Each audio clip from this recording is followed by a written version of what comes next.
Hi, it's Nikki Lowe and welcome to the Wisdom for Working Mums podcast show.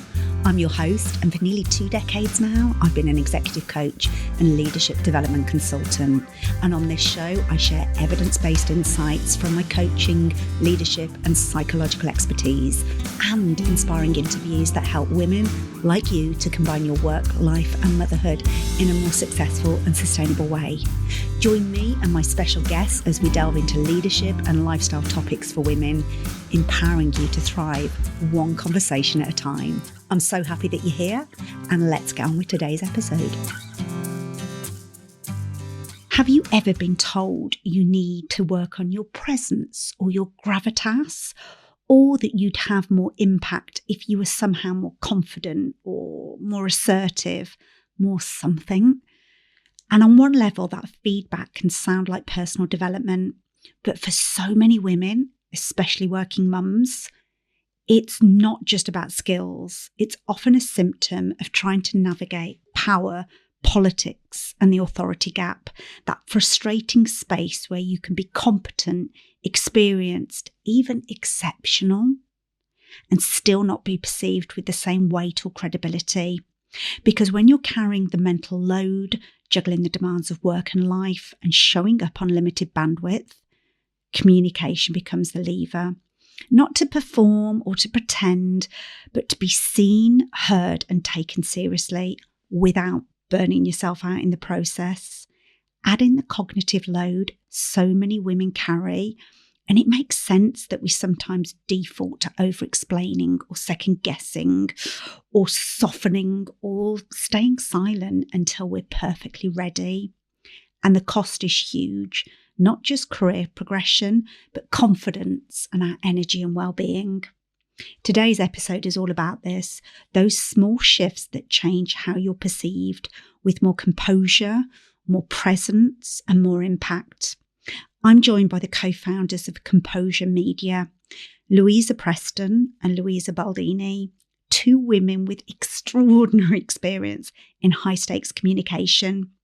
Louisa has been a recognisable face on British TV screens for nearly 20 years and was formerly a BBC News freelance presenter and reporter. She's been part of the presenting team on BBC One for major national events, including the 2017 general election, the London 2012 Olympics and the 2011 royal wedding.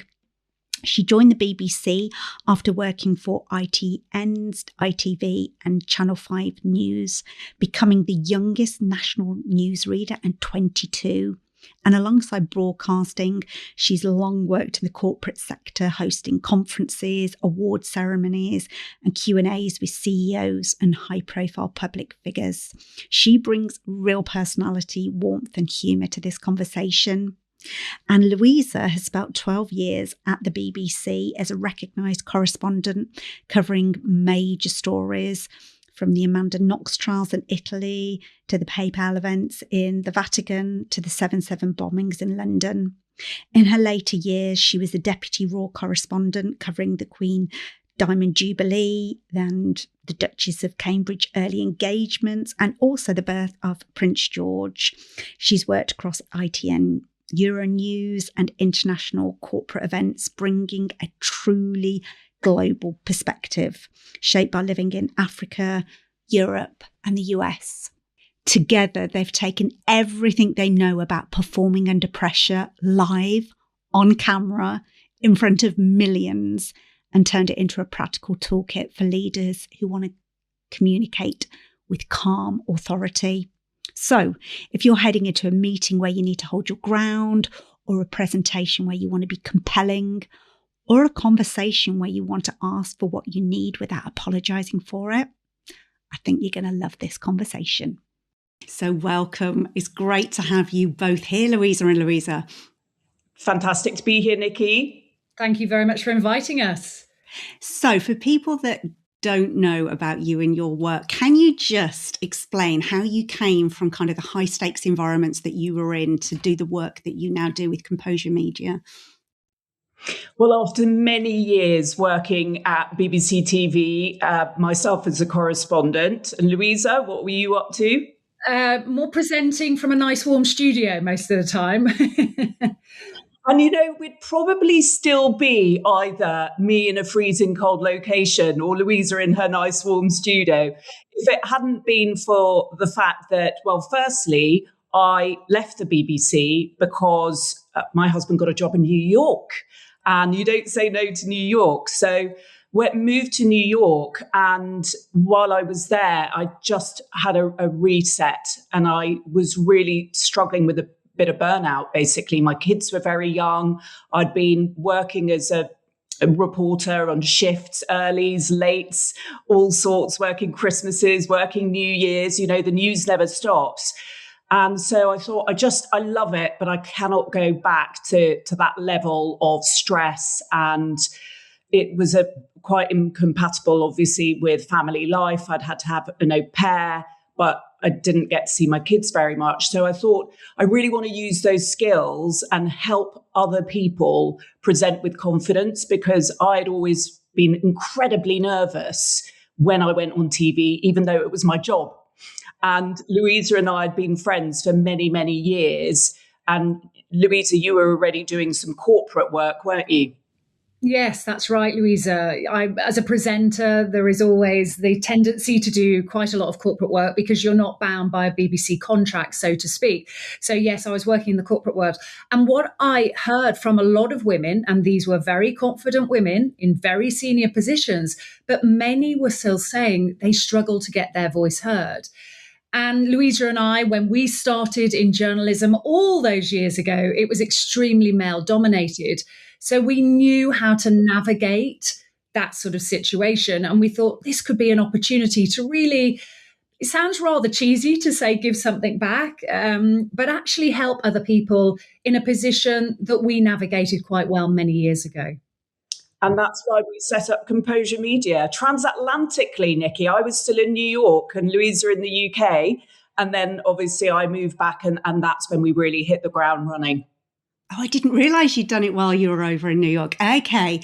And I just think that's really reassuring for people to hear that even when you were on screen and this was your profession, that you still struggle with the power dynamics of being in a male-dominated environment, and actually how do I feel comfortable in those high-stakes environments. So I can't wait to dive into this, because I imagine you've got loads of tools and insights. So what did working in those high-stakes environments teach about confidence and finding a voice? You have to have really good communication skills, both verbal and non-verbal, by default. Ideally, that is the stage you need to get to, the position you need to get to, so that in a pitch, in a presentation, in a speech, in whatever your high-stakes moment is, you can really focus on three things: what you're saying, how you're saying it in terms of that you're landing the message correctly, and finally, your confidence. And we always say confidence is half the battle. So when we're training or coaching people, we really believe talking about confidence is the foundation. Because if you think about it, the skills are totally learnable. Learning how to structure a pitch or a presentation, learning about executive presence and body language, all of those are learnable skills. But only you can really work on your confidence. And if you don't work on your confidence, then in your really high stakes moment, when the pressure is really on, as it was for us when we were live on air to millions of people, you won't be able to perform and deliver at the best of your ability to the level you need to be at. Yeah, and I think that's so key. So perhaps let's start there then. So if confidence is the foundation which all the other skills can be built upon, what did you learn and what do you teach around confidence, particularly for women? Because as we've said, most of people listening will be confident, competent women, but actually when you're put in those situations, how do you find your ground? It's really important to have a number of skills up your sleeve. So we do a lot of training around the elevator pitch, because if you have a great elevator pitch, up your sleeve, you can walk into one of those networking events and feel more confident that you've got something engaging to say. So that's really important. The other thing to think about, and Louisa's alluded to it, is that whole idea of executive presence and body language. How you walk into a meeting, before you've even opened your mouth, 80% of communication is non-verbal. So how you walk into the meeting, do you have open, confident body language? What about your eye contact? Are you making sure you're looking at the people that you're about to address, or walking in with your shoulders crunched over and looking at the floor? All of these things communicate so much. And the other thing that we like to talk about, and some people say, really, you're going to focus on the handshake, but actually it's so important. That first point of contact you have with somebody before you have even opened your mouth communicates so much. So a firm handshake, not too loose, is so important. But it's, body language, executive presence, not just in person, but when you're working virtually as well. We talk a lot about that because the hybrid world isn't going anywhere. So many parts of the jigsaw, or pieces of the jigsaw, that all have to come together, that you can really communicate and be that confident individual in the room or virtually. Yeah, and I love all of those different pieces because, as we know, we are constantly being judged whether we like it or not. And all of those, as you say, visible, invisible elements of ourselves make that impact. So when you talk about executive presence, because it is often a term that's bandied around, and I get really kind of curious, but also furious that, women often get in their end of year appraisals, if you just had a bit more executive presence, you'd be ready for that next level. Or if you could just, have a bit more impact. And on the one hand, it's really useful feedback, but it's really difficult to do something with such a term. So what kind of factors for you contribute to it? So I'm hearing the handshake, the eye contact, but what else would you be working on with your clients around executive presence? Well, it's really interesting if we think back to one senior woman that we were coaching. She was very well respected, well regarded, and she was going for an even more senior position. And we went in and worked with her, and we only did one session face to face. And what we saw really was quite surprising, because she was sitting away from the meeting table. We were in her office. She was sitting in a chair, slightly pushed away from the table and sort of in the back corner of her chair. And we could see immediately that she didn't have the executive presence. And so we did some filming with her, actually, where she delivered some content in that position. So we didn't say anything at that point. And then we talked about bringing herself forward, closer to the table, owning the space without spreading herself out with any arrogance, but owning that space at the table and leaning forward a little bit more. And we videoed her delivering the same content in that position, and it was like chalk and cheese.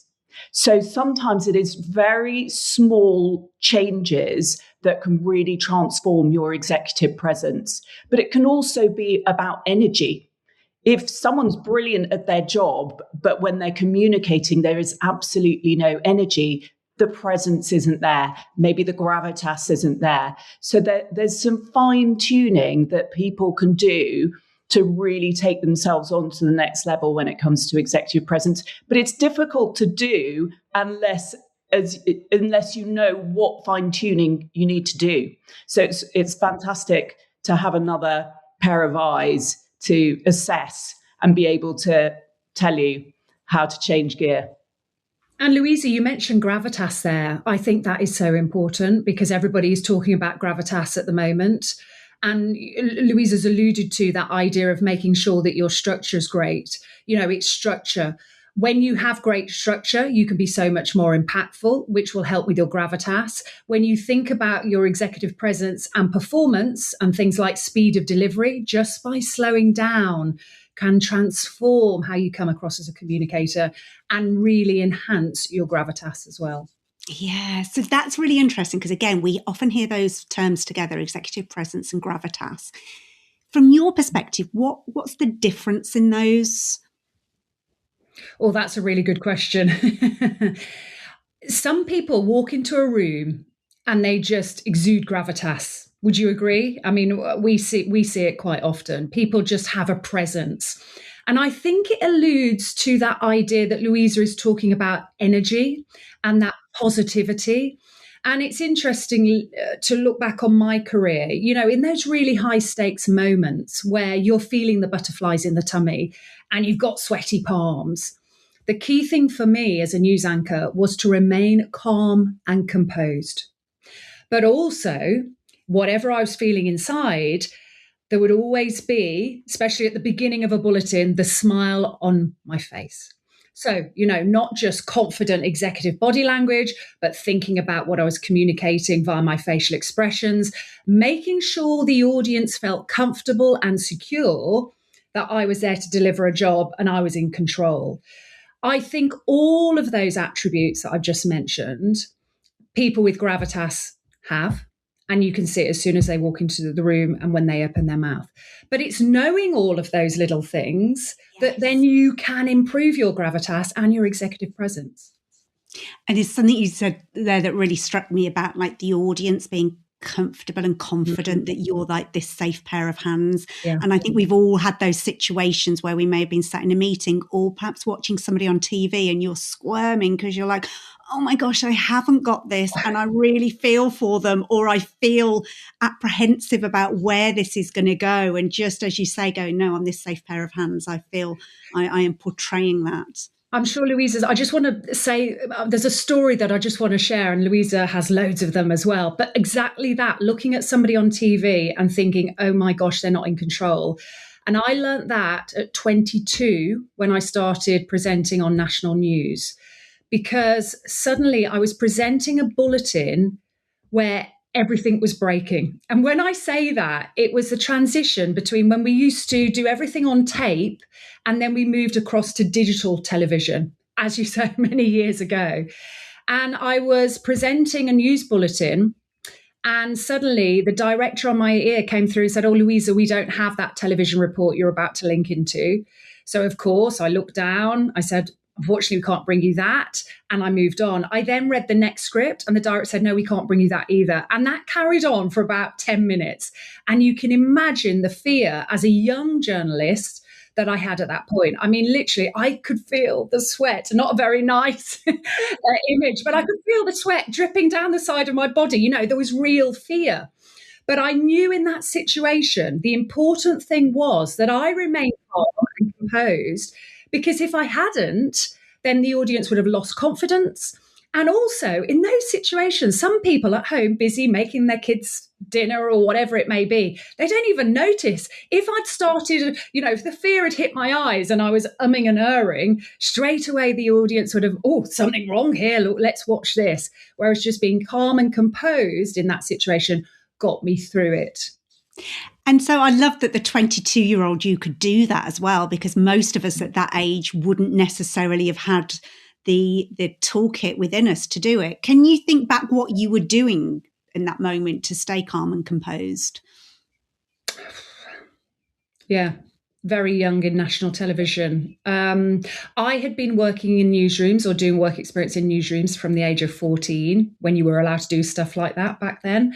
So even though I was 22, I had a lot of experience. And also I did law and politics at university alongside journalism, and we did a lot of practical TV work. They had a studio and you had a studio.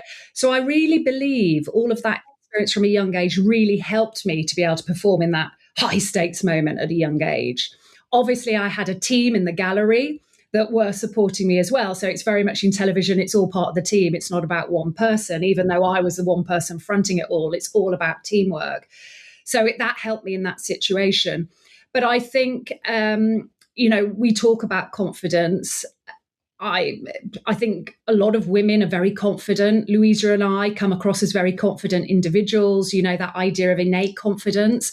I believe I gained a lot of confidence in my formative years.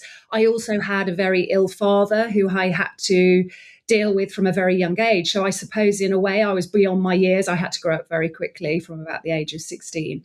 And I think that has all helped me in my professional career as well. So it's not just about what happens in your professional career, it's what happens, of course, in your personal life as well, and how you build on certain experiences in your personal life that then come out in your professional life. Yes. Because I was watching, it's only a couple of weeks ago now, and I'm sure you'll be aware of it in the profession that you were in, Caitlin Collins, when she was speaking with President Trump about the Epstein victims, and he just was saying, it completely dismissed her questions and was like, you don't smile enough, and was really trying to demean her and put her off in that moment. And I was just so impressed with her composure. Like, she did not flinch. And I was like, wow, you have obviously learnt this over years of how do you in that, because it was a high stakes environment. The cameras were on her and he was clearly wanting to take her down and discredit her in that moment. And I imagine you've got many, many stories like that in the kind of interviews that I imagine that you were doing. But it sounds like you were finding your center, finding your resourcefulness, as you say, both professional experience, but also building on your personal experiences. Yeah, as Louisa says, let me start that again. As Louisa says, any experience in your personal life is going to help build your confidence. And we're always saying to people, firstly, keep exercising that confidence muscle. And most people are day in, day out at work, especially. But ideally, you don't want to just sit behind your laptop doing a really good job. You need to push yourself out of your comfort zone, put yourself forward for that panel discussion, put yourself forward to meet the graduates and speak to the graduate, any opportunity that you have. And of course, it's the last thing you want to do on top of your job, on top of your to-do list, to give yourself an extra challenge. But all those opportunities are really what do help build your confidence. And also referring back to your personal life, I found it really helpful to tap into my personal life to keep things in perspective at work.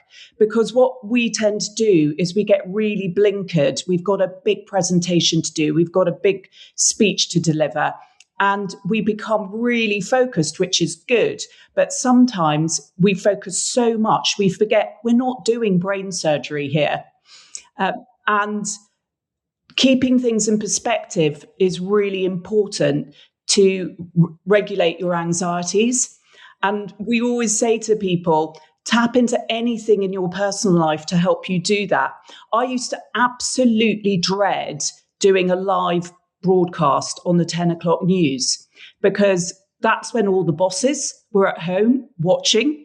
That's when all the CEOs are home watching. So for us at the BBC, all the national bulletins were incredibly important.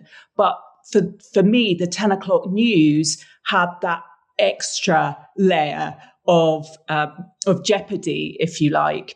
And just to do a 90-second broadcast, what I would have to go through to get myself camera ready and confident was quite something.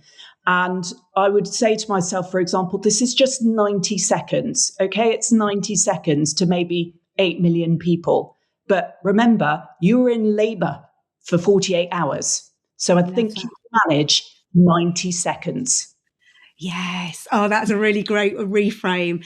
And it reminds me, I got invited onto BBC Radio 5 Live just before Christmas they were doing a segment on, there was a new piece of research about working mums and the pay gap.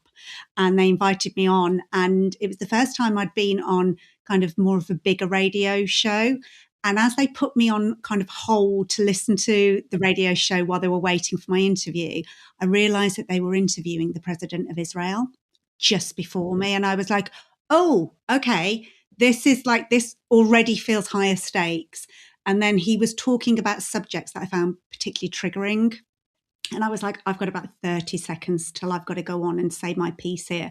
And like you say, it's only a very, very short piece where you want to make impact. And my nervous system went like crazy. And I literally had to, and I was taking the call sat on the bed upstairs in our bedroom because it was breakfast time. The kids were getting ready for school. So I'd kind of taken myself off to a quiet part of the house. And I literally had to sit on the bed and like breathe, get your nervous system back regulated, because you are not going to bring your best self to this conversation. And it was totally unexpected. I never thought that they would have had a guest on. I don't know what I was thinking was going to be on before me, but I certainly wasn't expecting that. And then as you were talking, Louisa, about like the tech going down, only last week I was delivering a global webinar to a big corporate client, and I've got a wireless mouse, and it decided that the battery was going and I'd got no other way of flicking through the presentation because it didn't allow me to do it off my keyboard. And I was like, oh my God, I cannot portray that. Like I have got to be, I'm kind of facilitating that. My energy is going to leak out everywhere if I'm not careful. And as you say, building the muscle to be able to do that and seeing it as a muscle that if we don't keep practicing it, it's not going to be strong for those like curveball moments that you just don't expect. You definitely have to keep working that muscle for sure. Yes. What a great story, Nikki, you know, that 5 Live story. I love that. And we talk a lot about confidence boosters that you can do before those high stakes moments. And you said about breathing. I mean, that is so important that you regulate your breathing, because then that really helps with your speed of delivery as well. Because in those high stakes moments and you're really feeling the nerves, you suddenly speed up and you talk too quickly. And of course, that communicates a lack of confidence and nerves and everything else. You just want that spot over very quickly. But something else that we talk a lot about is the power pose. Have you come across the power pose, Nikki?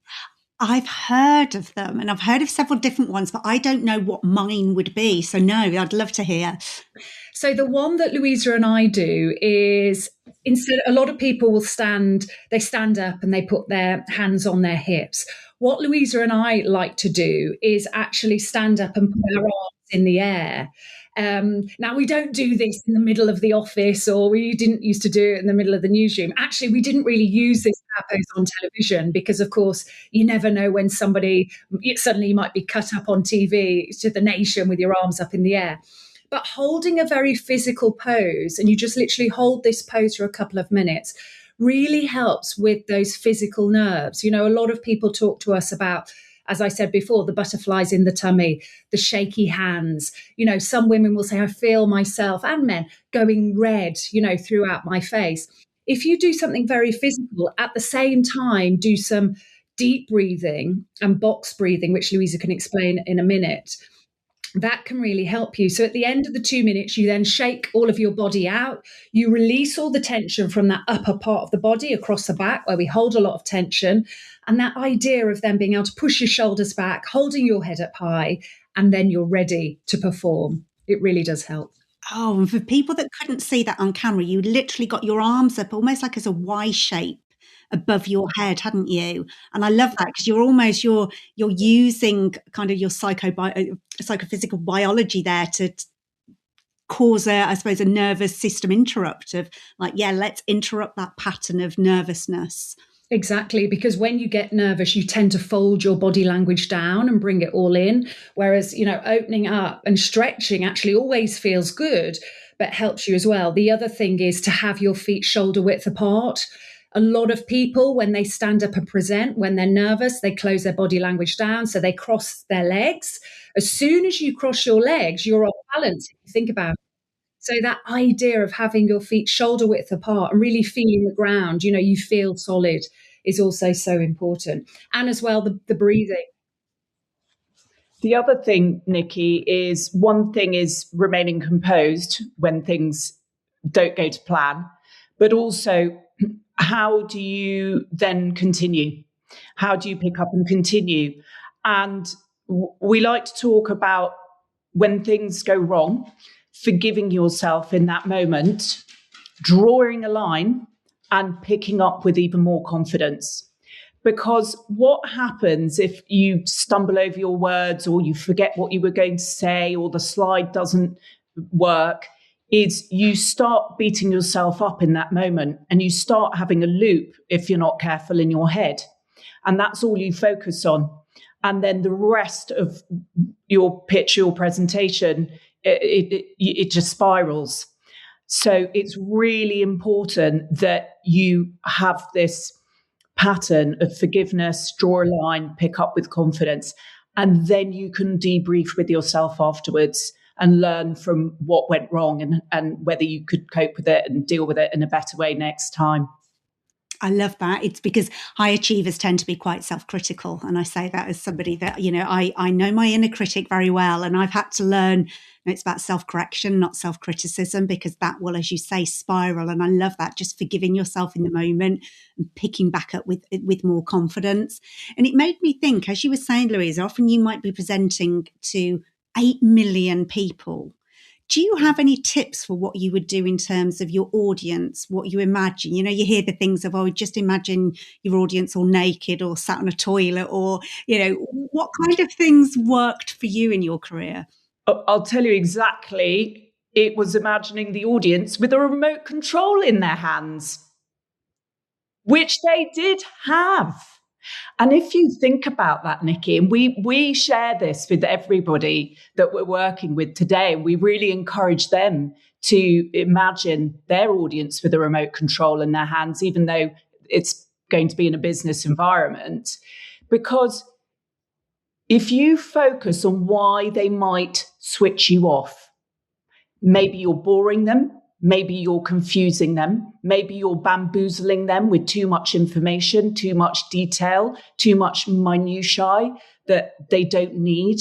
So it really helps focus your mind. And we encourage people to look back at the content that they've prepared. Ideally, you should be able to see it in black and white, write out a pitch or a presentation initially, so that you can look back and make sure it flows, it's logical, you're joining the dots for the audience, that you haven't included extraneous information that isn't necessary. And it will give you the opportunity to improve your content.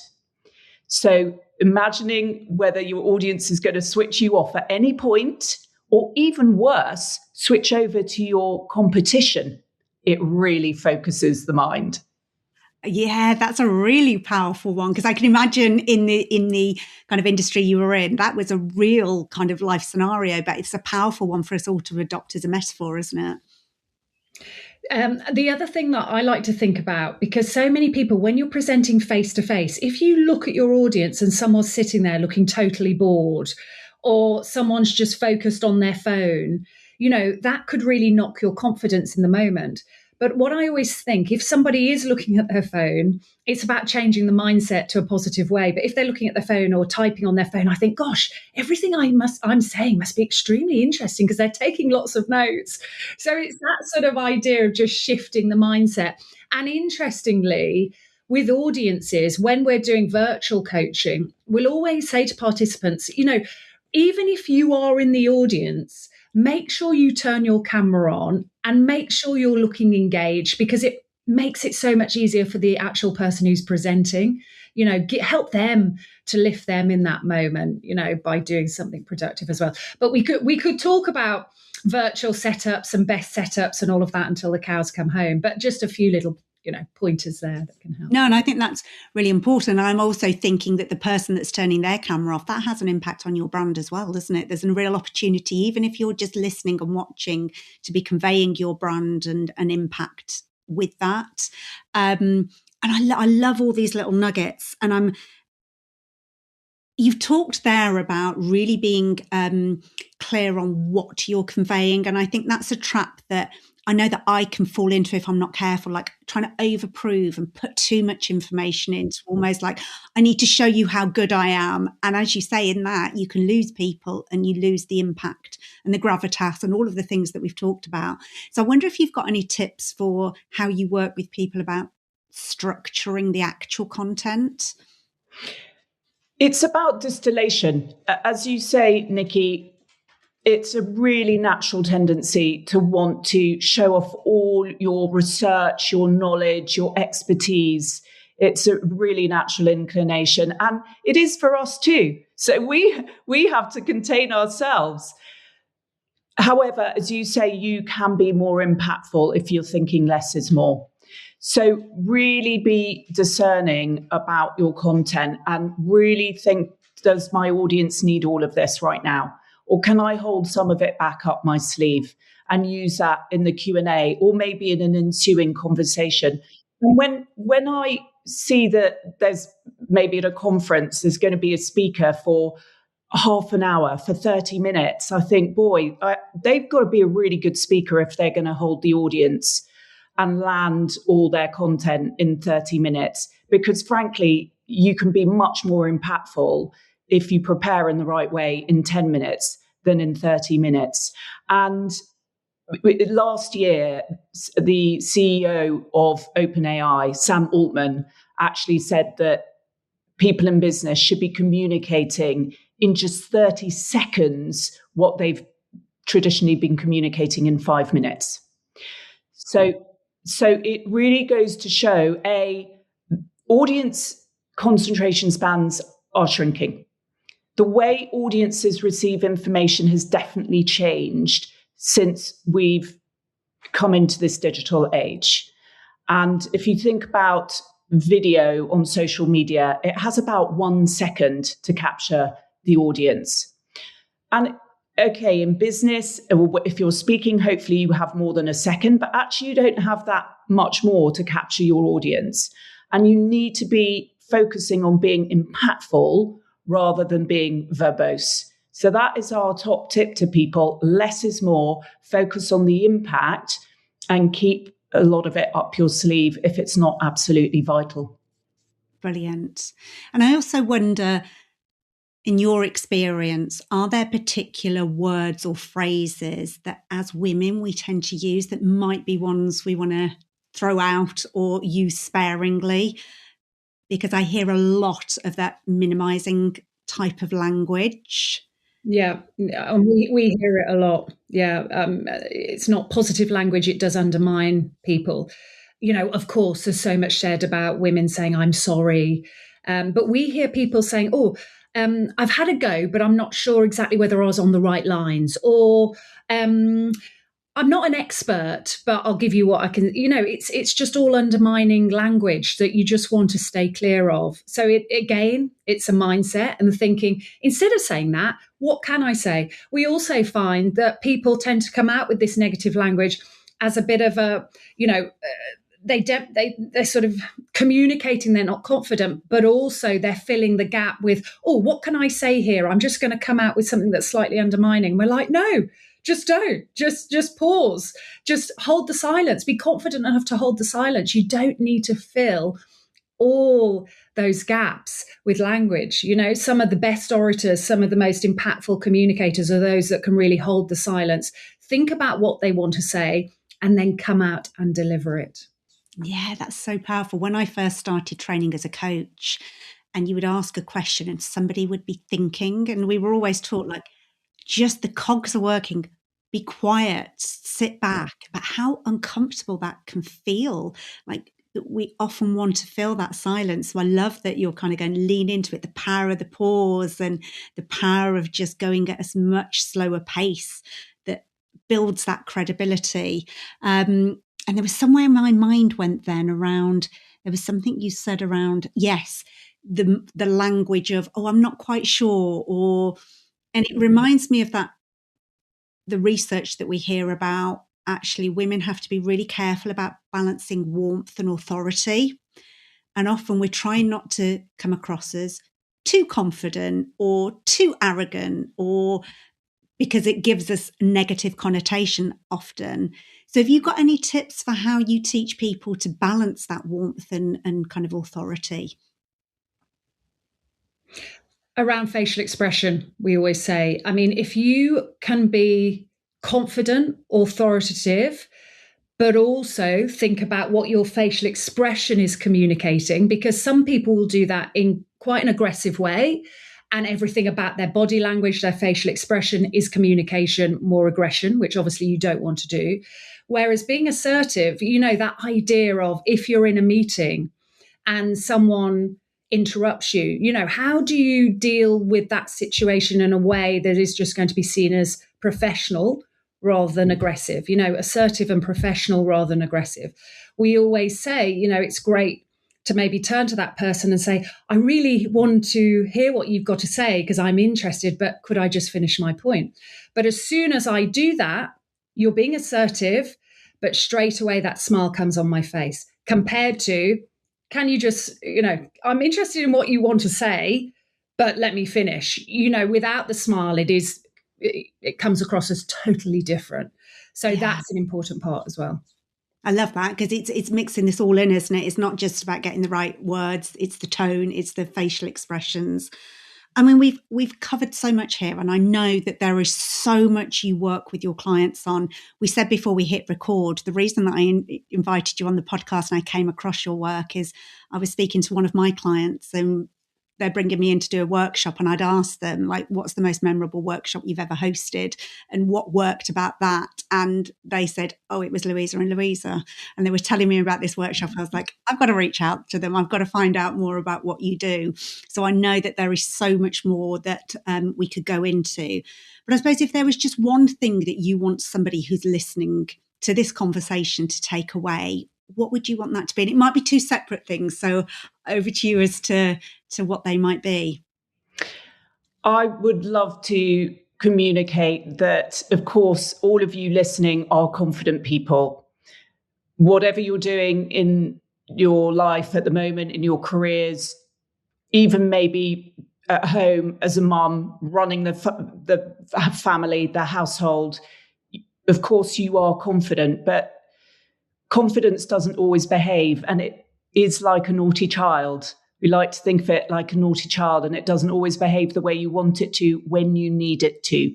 So you need to have a better understanding of your confidence and how you can boost it and basically manipulate it so that it can work for you when you need it. Because however experienced you are, however expert you are in your field, however smart you are, there will be moments where your confidence tests you. And they tend to be in those high stakes moments, and more often than not with public speaking. And we know that glossophobia and fear of public speaking is probably tops the list of fears. So there's a lot that's happening in that moment. So as we said at the beginning, the skills are learnable. Make sure you're learning them so that you can use them by default and really focus on your messaging and your delivery so that you are landing what you want to say and cutting through the noise, because it's a very, very noisy world, especially in the world of business. And I think what I'd like the audience to take away and just remember, even as professional presenters, we felt the nerves, as we have alluded to. And that is okay, because those nerves, that adrenaline push, it lifts your performance. So as long as you can control them and remain composed and confident outwardly, you're going to do a great job and you can own your moments in front of any audience. Oh, I love what you both said there.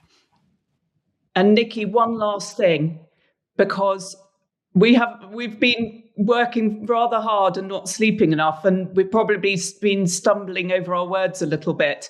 You don't have to be word perfect. Really focus on how you want your audience to feel. And you mentioned this earlier. You want them to feel comfortable and confident and be engaged with what you're saying. And if you connect with them on a human level, and if you do make them feel comfortable because you are confident in a nice way and you're not undermining your own confidence by using those negative words and phrases, then that's what really counts. We often have people we're working with saying, oh, no, that wasn't good because I stumbled over my words. And we say, we didn't even notice because you were really interesting and engaging. And I like to say, have you got spokesperson in your title? Have you got presenter in your title? No, you're there for your expertise. Find the best way to communicate it and use your best voice, but it doesn't mean you have to put all this pressure on yourself to be word perfect. I love that, because we tend to think if we're not doing it perfectly, but the impact, as you say, and how it makes you feel is so important. So I know people are going to want to find out more about you and what you do. So where would you point people to? And I can put all the details in the show notes for you. Yeah, thank you. Well, we would say our website, wouldn't we, Louisa? But we're in the middle of redesigning it. So what is your website name? So our website is composure.media. So do check it out. Thank you both. And thank you for joining me and sharing your insights. And I really encourage people to reach out. The fact that I've had such a kind of glowing recommendation. So as I understand, you go into organisations and you will work organisationally, but you also work one-to-one with individuals. Yes, anything from one-to-one to large group workshops to smaller groups in between, face-to-face, virtual, hybrid. We do speaking events as well. So we're going to be quite busy around International Women's Day. But yeah, we love those speaking events because we bring the energy, we bring that TV production value with us as well and really create a buzz in the room. Thank you both for joining me today and sharing your vast experience and expertise with my audience. It's been a pleasure. Thank you for having us. Thanks so much, Nikki. Lovely meeting you. If you've enjoyed this episode of Wisdom for Working Mums, I'd love for you to share it on social media or with the amazing women in your life. I'd also love to connect with you, so head over to luminate-group.co.uk where you'll find ways to stay in touch. And if this episode resonated with you, one of the best ways to support the show is by subscribing and leaving a review on iTunes. Your review helps other women discover this resource, so together we can lift each other up as we rise. So thanks for listening. Until next time, take care.